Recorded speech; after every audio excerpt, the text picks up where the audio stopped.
আল্লাহকে যে পাইতে চায়, হযরতকে ভালোবেসে আল্লাহকে যে পাইতে চায়, হযরতকে ভালোবেসে আরশ কুরসি লৌহ কলম না চাইতে পেয়েছে সে।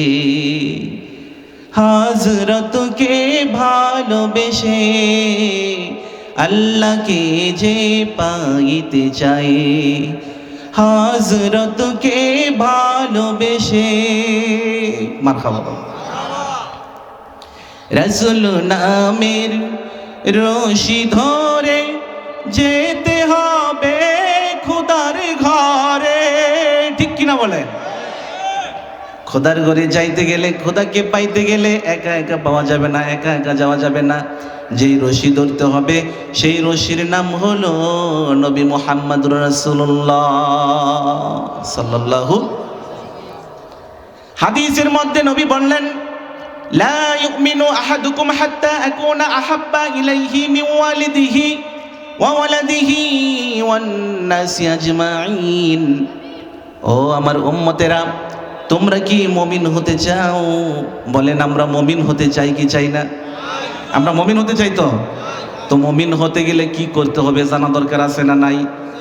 কি করলে মুমিন হওয়া যায়, কি করলে ইমানের উচ্চ শিখরে পৌঁছা যায় সেই সম্পর্কে আমি আলোচনা করব।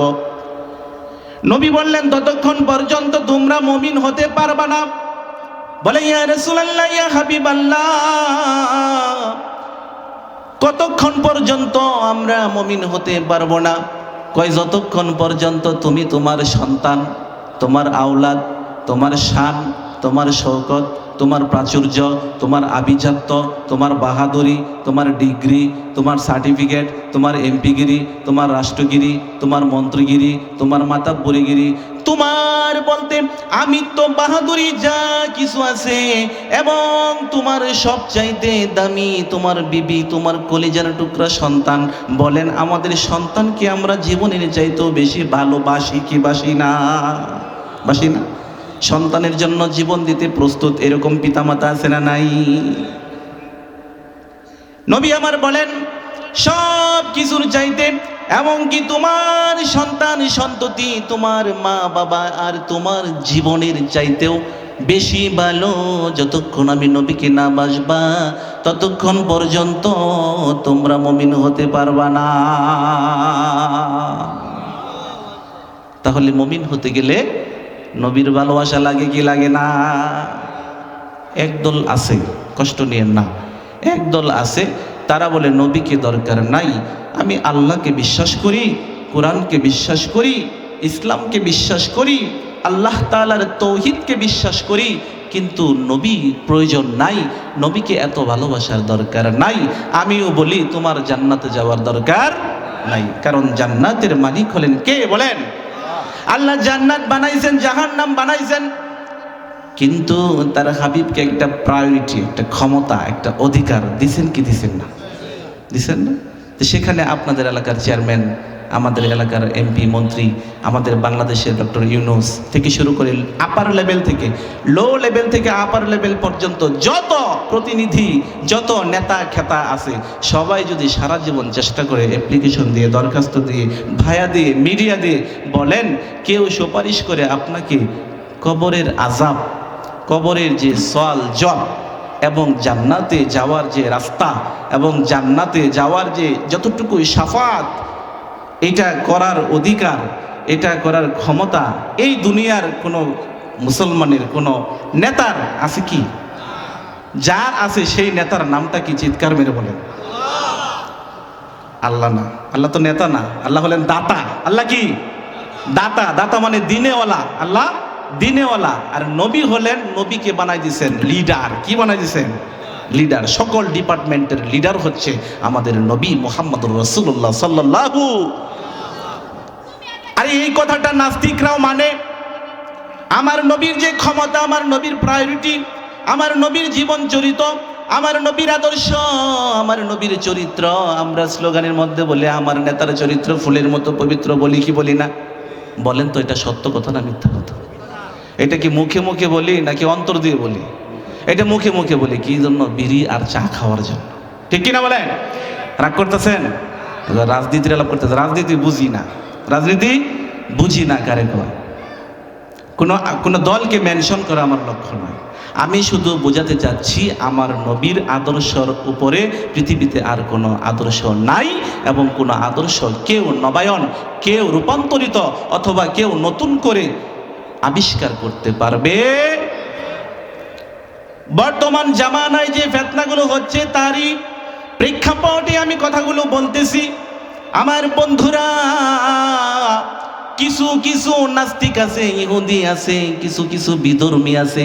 তারা বিধর্মী হওয়া সত্ত্বেও আমার নবীর শানকে, আমার নবীর চরিত্রকে, আমার নবীর জীবনধারাকে, আমার নবীকে তারা আইডল, আইকন এবং মডেল মনে করে।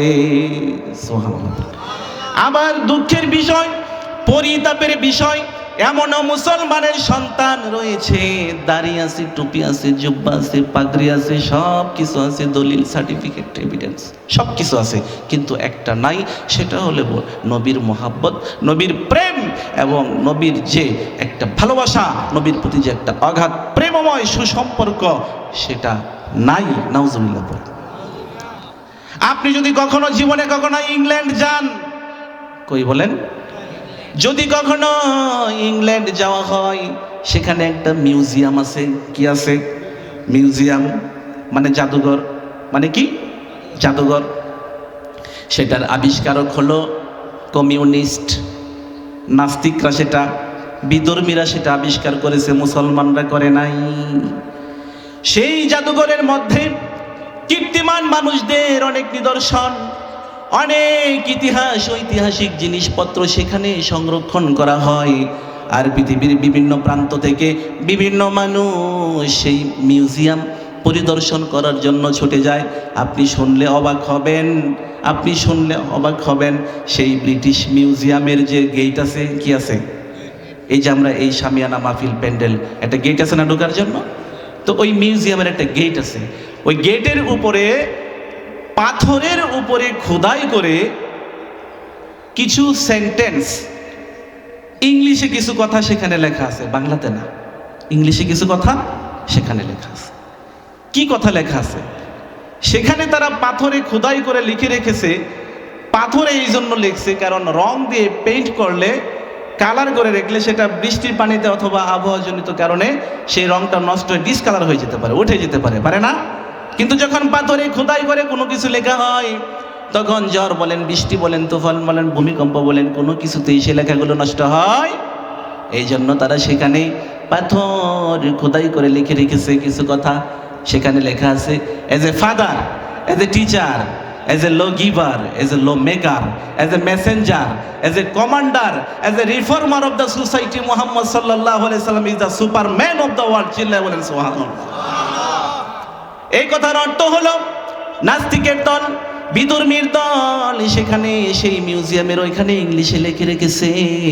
সেটার অর্থ হচ্ছে নেতা হিসাবে, পিতা হিসাবে, বাবা হিসাবে, শিক্ষক হিসেবে, সমাজ সংস্কারক হিসেবে গোটা পৃথিবীর মধ্যে, একেবারে গোটা বিশ্বের মধ্যে 232টির উপরে দেশ রয়েছে। এই সমস্ত দেশের ভিতরে, গোটা বিশ্বের, গোটা পৃথিবীর ভিতরে একজন মাত্র মানুষ আছে, একটা মাত্র নবী আছে। সেই নবী হলো মুসলমানদের নবী, নবী মুহাম্মদ সাল্লাল্লাহু আলাইহি ওয়াসাল্লাম। তিনি হলেন সুপারম্যান, গোটা বিশ্বের মধ্যে, গোটা পৃথিবীর মধ্যে একজন সুপারম্যান। সুবহানাল্লাহ। কিন্তু আমি যে কথাটা বললাম, এই আর্টিকেল অনুযায়ী আপনাদের লাউড আরো, স্পিকার আরো বেশি করে, বেশি জোরে, উচ্চ কণ্ঠে সুবহানাল্লাহ পড়তে হবে। পড়েন না সুবহানাল্লাহ। তাহলে এখান থেকে কি বুঝলেন? যে নবীকে ইহুদিরা পর্যন্ত, নাস্তিকরা পর্যন্ত নবীর মর্যাদা তারা বুঝতে পারলো, আর মুসলমানের ঘরে জন্ম নিয়েও যারা আমার নবীকে বুঝতে পারলো না, চিনতে পারলো না, বলেন তো তাদের কপাল কি সুপ্রসন্ন নাকি তাদের কপালটা পুড়ে গেছে? বলেন না। বলে হুজুর এটা কেমন কথা? মুসলমান আমার নবীকে মানে না। কে মানে না? কারা মানে না? কিভাবে মানে না? আমরা তো সবাই নবীকে মানি, কেমনে? আমাদের তো দাড়ি আছে, আমাদের দাড়ি আছে, টুপি আছে, পাগড়ি আছে, সব কিছু আছে, আমি তো নবীকে মানি। সুন্নাত নাই শুধু দাওয়াতের মেহমান, সুন্নাত নাই শুধু খাওয়া শেষে মধুপান, সুন্নাত নাই শুধু দাওয়াতের মেহমান, সুন্নাত নাই শুধু খাওয়া শেষে মধুপান, আরো কিছু সুন্নাত আছে তুমি জানো কি? জানলেও জীবনে কখনো তা মানো কি? ঠিক কিনা? আরো কিছু সুন্নাত আছে তুমি জানো কি? জানলেও জীবনে কখনো তা মানো কি? সুন্নাত নয় শুধু পাগড়ি মাথায় দেয়া, আর সুন্নাত হলো অন্যায় বাধা দেয়া। সুন্নাত নয় শুধু মেষ চড়াতে যাওয়া, আর সুন্নাত হলো রাষ্ট্রনায়ক হওয়া। মোহাব্বতে তার সুদিনের সাথী তুমি, মোহাব্বতে তার সুদিনের সাথী তুমি, দুর্দিনেও তার পাশে থাকো কি? আরো কিছু সুন্নাত আছে তুমি জানো কি? জানলেও জীবনে কখনো তা মানো কি? পড়েন আমার হাবা।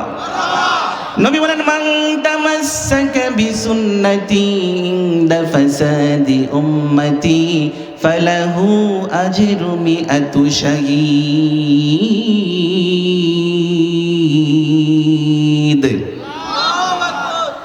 আমার উম্মতের ফিতনার জামানায় যদি কোনো উম্মত, যদি কোনো মুসলমান নরনারী আমার একটা সুন্নতকে আঁকড়ে ধরে,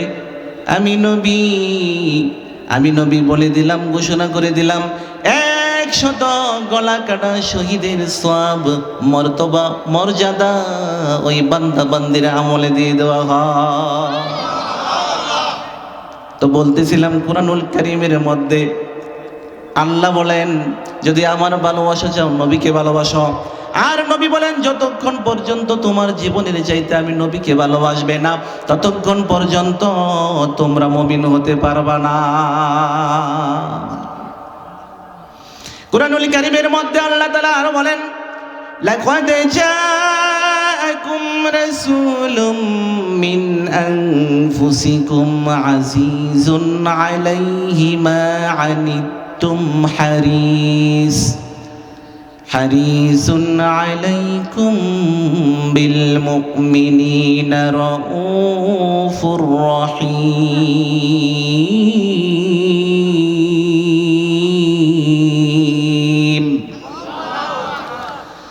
আল্লাহ তাআলা বলেন, নিশ্চয়ই তোমাদের মধ্য থেকে এসেছেন একজন রাসূল, এসেছেন এমন একজন রাসূল যিনি তোমাদের ব্যথায় ব্যথিত হন, যিনি তোমাদের কষ্টে কষ্ট পান, যিনি সব সময় তোমাদের জন্য মঙ্গল কামনা করেন।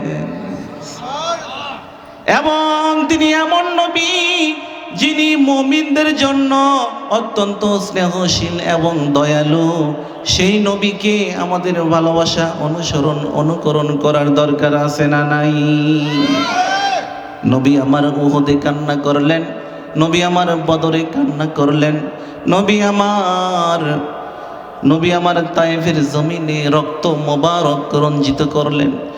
নবী আমার 63 বছর জিন্দিগিতে, ইতিহাস করলে সিরাতের কিতাবে পাওয়া যায়, 63 বছর জিন্দিগিতে আল্লাহর কসম, আমার নবী কোনো দিন পেটটা ভরে, কোনো দিন উদর ভরে খানা খাই নাই। নবী আমার কোনো দিন আরামের বিছানায় পিঠ লাগাইয়া তৃপ্তি সহকারে মন ভরে প্রাণ ভরে ঘুমাই নাই। নবী আমার সারাটা জীবন শুধু দিয়ে গেলেন, ইসলাম দিয়ে গেলেন। এই যে এত সুন্দর আয়োজন, বলেন কার অবদান? আমার নবীর অবদান। আজকে মাথায় পাগড়ি উঠে নয়, ইসলামে এসেছে ত্যাগের বিনিময়ে, রক্তের বিনিময়ে, ঠিক কিনা বলে? নবী আমার সারাটা জীবন কষ্ট করলেন, উম্মতের মায়ায় উম্মতের জন্য কান্না করলেন। যেদিন নবী দুনিয়া থেকে পর্দা নিবেন, নবী আমার দুনিয়া থেকে বিদায় নিবেন, ফাতেমা কয় আমার আব্বা ইন্তেকাল করেছে। সবাই বলতেছে, আমার বিশ্বাস হয় না।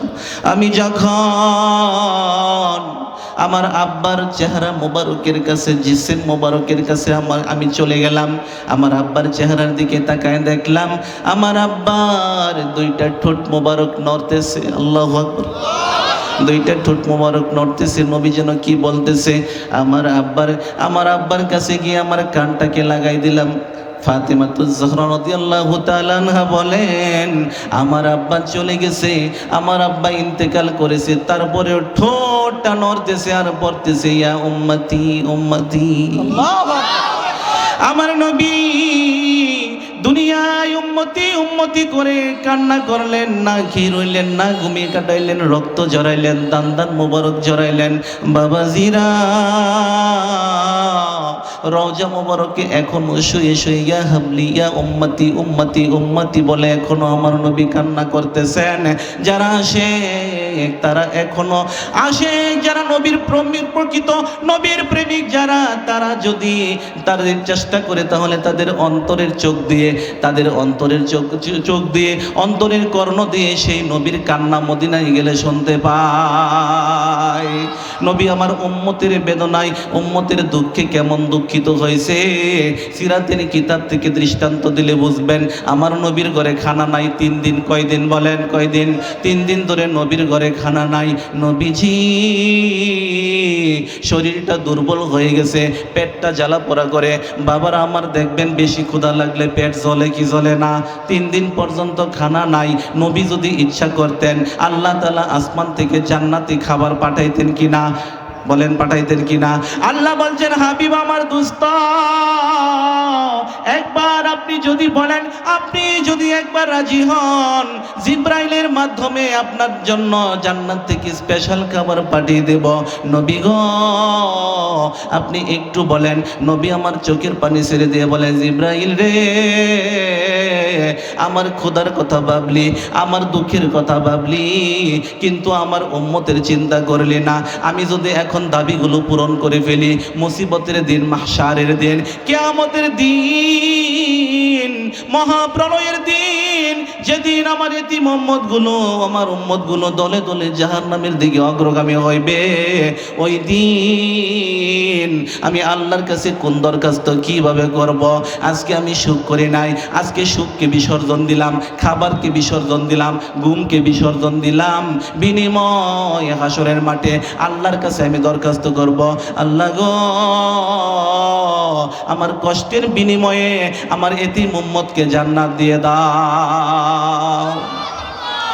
নবী আমার 3 দিন ধরে খাবার নাই, নবী দুর্বল হয়ে গেছেন, হাঁটতে পারেন না।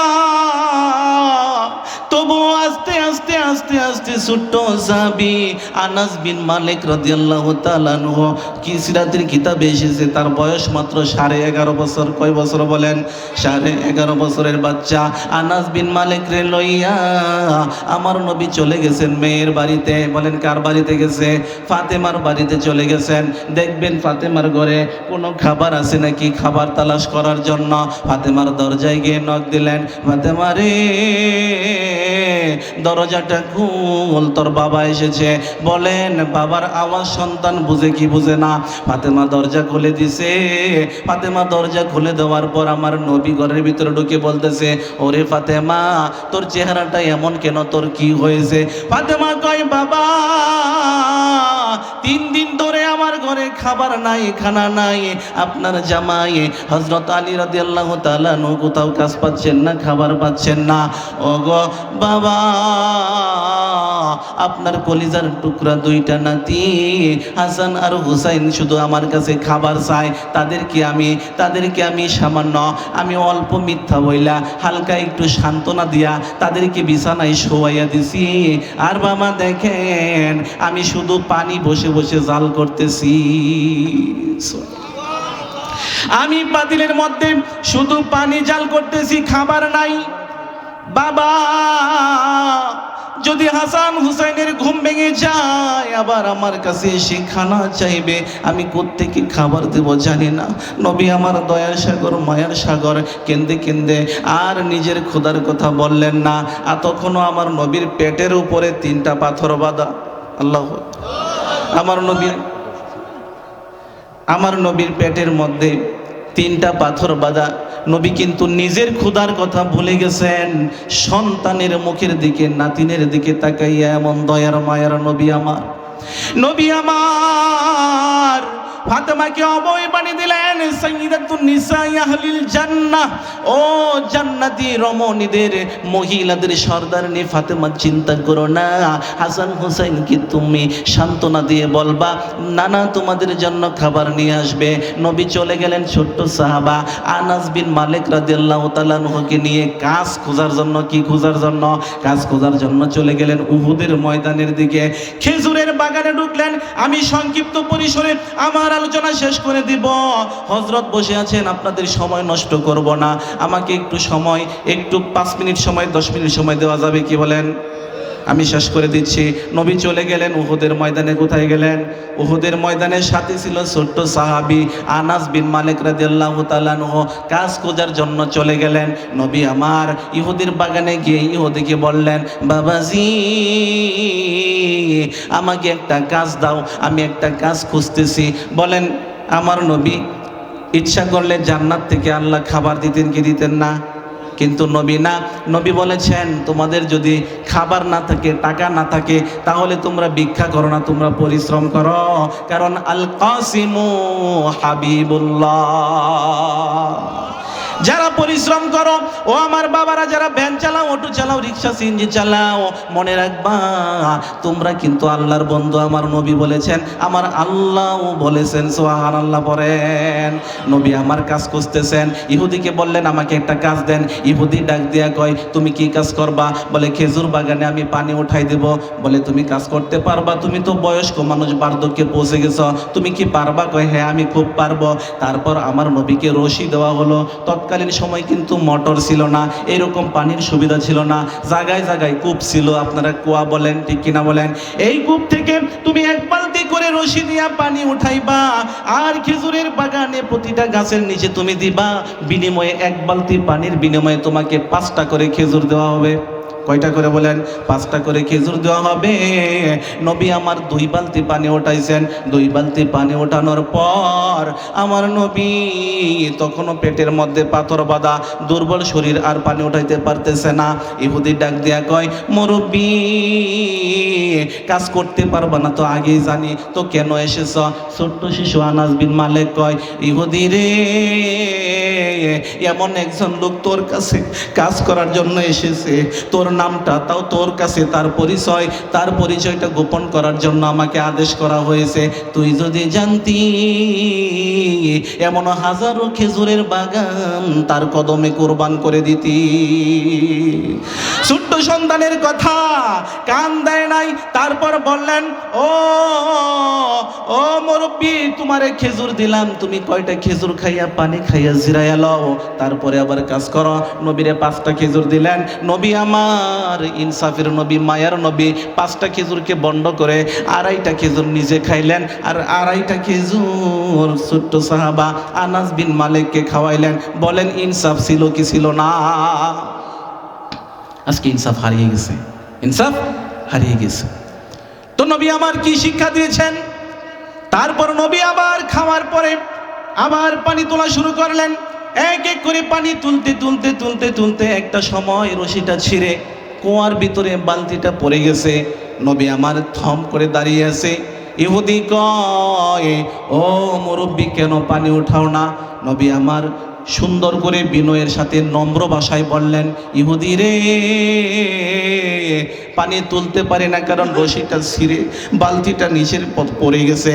তারপর ইহুদি গরম হয়ে গেছে, 2টা চোখ গরম করে আমার নবীরে কইতেছে, আমি তো আগেই বলছিলাম পাইতা না, রশি ছিঁড়ে গেছে, কতদিন ধরে কত বছর ধরে পানি ওঠাই, একদিনও রশি ছিঁড়ে না, আজকে তোমার হাতে রশি ছিঁড়ছে, এটা তোমার দোষ, তোমার পানি তোলার যোগ্যতা নাই, তুমি পানি উঠাইতে পারো না। জোরে বলেন নাউজুবিল্লাহ। নবী আমার রাগ করলেন না। নবী বললেন, ও ইহুদি, আমার দোষ নাই, আমার দোষ নাই, তোমার রশিটা পচে গেছে, পানি উঠাইতে উঠাইতে ছিঁড়ে গেছে। এই যে ইহুদি কয় আপনার দোষ, নবী কয় রশির দোষ। এমনিভাবে কথা কাটাকাটি। একটা সময় এই ইহুদির বাচ্চা, এই বেঈমান আমার নবীর পবিত্র শরীর মোবারকে এমন জোরে একটা আঘাত করে দিল, নবী আমার দুইটা চোখের পানি ছেড়ে দিল। আল্লাহু আকবার বলেন। নবী আমার তখনও রাগান্বিত হলেন না। আপনাকে যদি এখন কোনো ভাই, কোনো বন্ধু বিনা অন্যায় আপনাকে কেউ চর মারে, আপনি সঙ্গে সঙ্গে তার সাথে রেগে যাবেন, কিন্তু নবী আমার দাঁড়ানো অবস্থায় বসে গেলেন। উম্মতদেরকে শিক্ষা দিলেন, উম্মত রে, যখন তোমার বেশি রাগ উঠবে তুমি বইসা পড়বা, তারপর যদি না কমে তুমি শুইয়া পড়বা। নবী কিন্তু বসে পড়লেন, তারপরেও নবী প্রতিবাদ করলেন না। কিন্তু ছোট্ট শিশু আনাস বিন মালিক চোখের পানি ছেড়ে দিয়া কইতেছে, ইহুদি রে,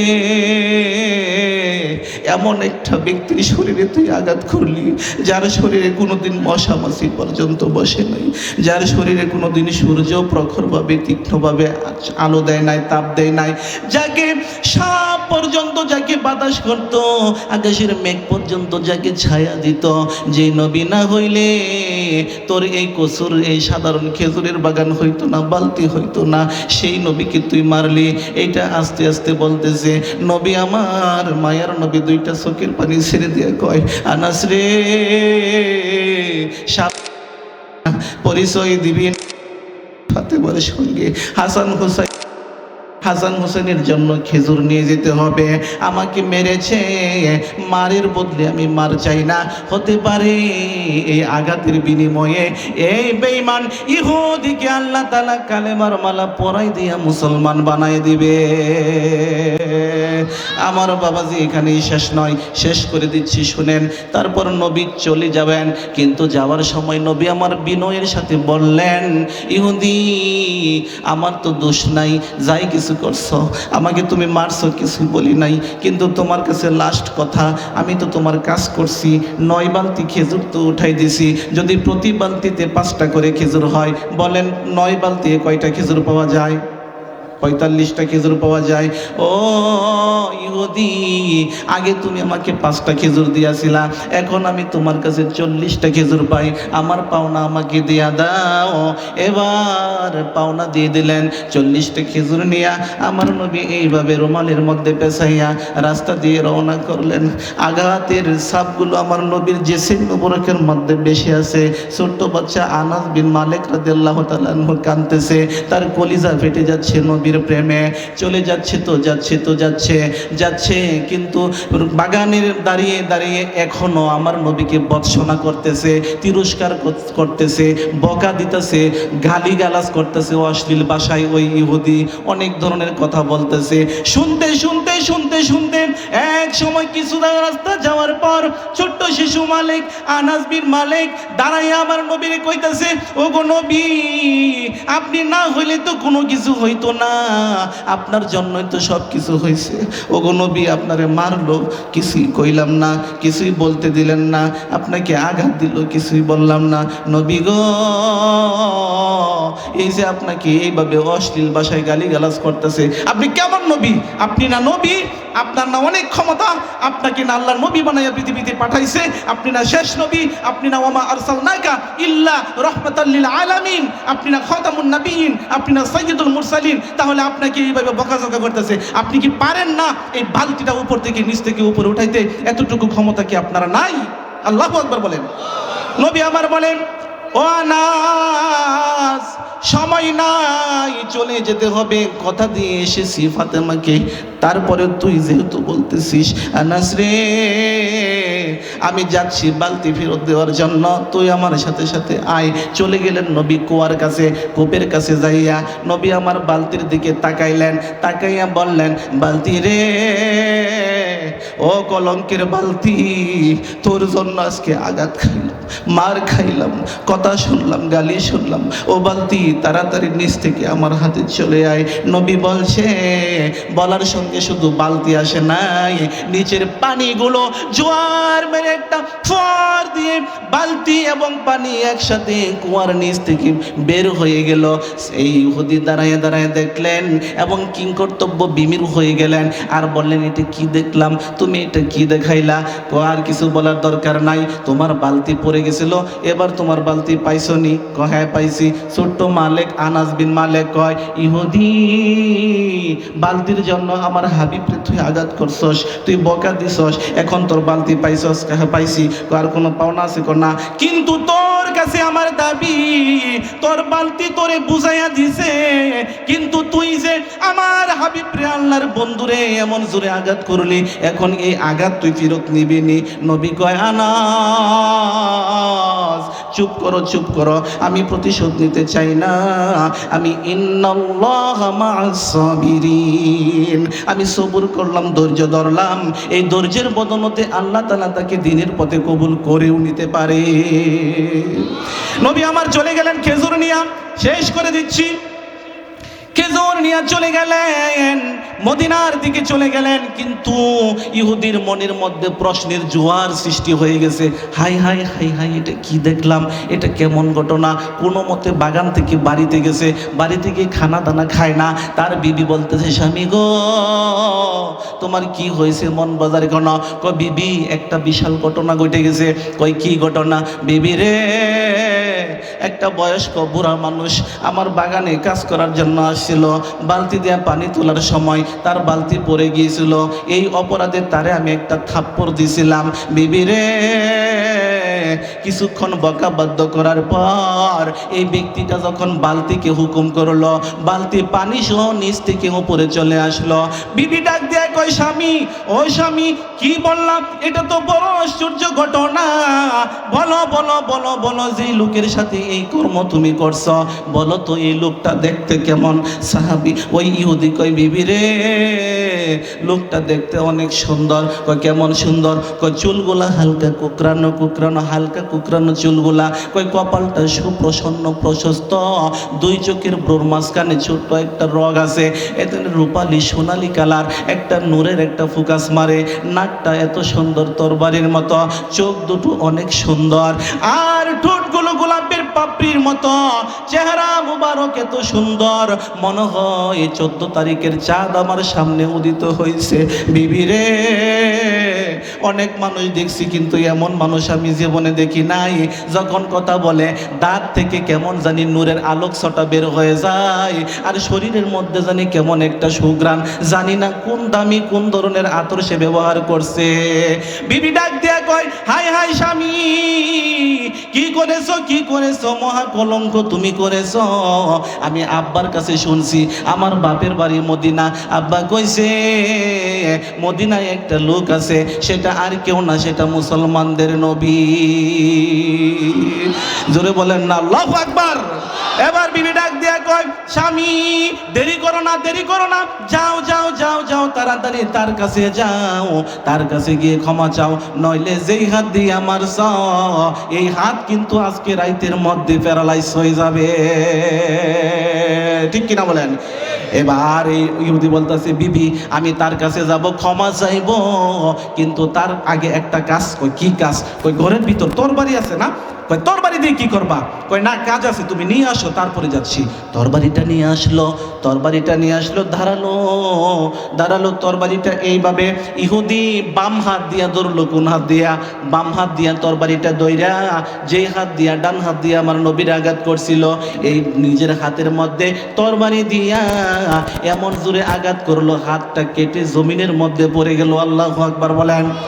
এরপরে কাটা হাতটাকে নিয়া, রক্তে মাখা হাতটাকে রুমাল দিয়া কাপড় দিয়া পেঁচাইয়া লইয়া মদিনার দিকে রওনা হয়ে গেছে। নবীর কাছে যাইয়া ক্ষমা চাইবে, নবীর কাছে যাবে আর বলে, বিবি রে আমি চলে গেলাম মদিনাওয়ালার কাছে ক্ষমা চাওয়ার জন্য, তুই যদি আসিস তাহলে আমার পিছনে পিছনে আসিস। এই বলে চলে গেছে। নবী তখন ফাতেমার ঘরে, কার ঘরে বলেন? ফাতেমার ঘরে যাইয়া আমার নবী খেজুর বন্টন করতেছে। এই সময় এই ইহুদি হাজির। ইহুদি বলে, কেন আইছ? আমি সংক্ষেপে শেষ করে দিচ্ছি। হযরত বসে আছেন। নবী বলে, তুমি কেন এসেছ? বলে, ও গো নবী, আপনি যে নবী, আপনি যে খাতামুন নবীন, আমি জানি নাই, আমি চিনি নাই, বুঝতে পারি নাই। ও নবী, আপনি আমারে ক্ষমা করে দেন। বলেন তো, নবী ক্ষমা করতে দেরি করে নাকি তাড়াতাড়ি ক্ষমা করে? নবী তাড়াতাড়ি ক্ষমা করে দিছে। এবার বলতেছে, আপনি আমারে ক্ষমা করছেন নি? কয়, হ্যাঁ ক্ষমা করছি। কয়, দেখেন আমি আপনার সাথে অন্যায় করেছি, বেয়াদবি করেছি, যেই কলঙ্কের হাত দিয়ে আপনারে আঘাত করেছি, এই যে দেখেন রুমালের মধ্যে পেঁচাইয়া এই হাত নিয়ে এসেছি, এই হাত দিয়ে আপনাকে আঘাত করছিলাম। নবী গো, যেই হাত আপনারে আঘাত করে সেই হাত আমি আমার শরীরের মধ্যে রাখতে চাই না নবী। এবার নবী বললেন, তুই কেন এই কাজ করছিস? আমি তো তোকে ক্ষমা করে দিব, ক্ষমা করে দিব। তুই আমার সাথে একবার পর, লা ইলাহা ইল্লাল্লাহু মুহাম্মাদুর রাসূলুল্লাহ। জোরে বলেন না সাল্লাল্লাহু আলাইহি ওয়াসাল্লাম। এবার নবী আমার এই কাটা হাতটাকে নিয়ে বললেন, তোর কাটা হাতটা আমাকে দে। কাটা হাতটা এই ক্ষত জায়গায় দইরা আল্লাহকে বললেন, মালিক রে, যেই মেডিসিন দিয়া গাড়ির সুরের ভিতরে আবু বকরের সাপের বিষকে পানি বানাইয়া দিছিল, আল্লাহ গো, সেই মেডিসিন আজকে ইহুদির হাতে লাগাই দিলাম। লাগানোর সঙ্গে সঙ্গে তার কাটা হাতটা আগের চাইতেও আরো শক্তিশালী, আরো সুন্দরভাবে আল্লাহ তাআলা সেখানে ফিটিং করে দিলেন। এই জন্য আমার নবী, আল্লাহ বলছেন, লাকাদ জাআকুম রাসূলুম মিন আনফুসিকুম আজিজুন আলাই, তোমাদের মধ্যে এসেছেন একজন রাসূল, যিনি তোমাদের কষ্টে কষ্ট পান, যিনি তোমাদের ব্যথায় ব্যথিত পান, যিনি মুমিনদের জন্য স্নেহশীল, দয়াশীল, মায়াশীল। সেই নবীকে আমরা অন্তর দিয়ে ভালোবাসতে চাই কি চাই না? হে রাসূল, তোমায় ভালোবাসি অন্তরে শুধু, মুখে নাই, জান্নাতের আশায় নয় হে রাসূল, জাহান্নাম কেউ ডরি না, জান্নাতের আশায় নয় হে রাসূল, জাহান্নাম কেউ ডরি না। আল্লাহু আকবার। মহান রব্বুল আলামিন যত কথা বললাম, আল্লাহ তাআলা যেন ভুলগুলো ক্ষমা করেন এবং আমাদের সকলকে নবীর প্রেমে উজ্জীবিত হয়ে আমল করেন।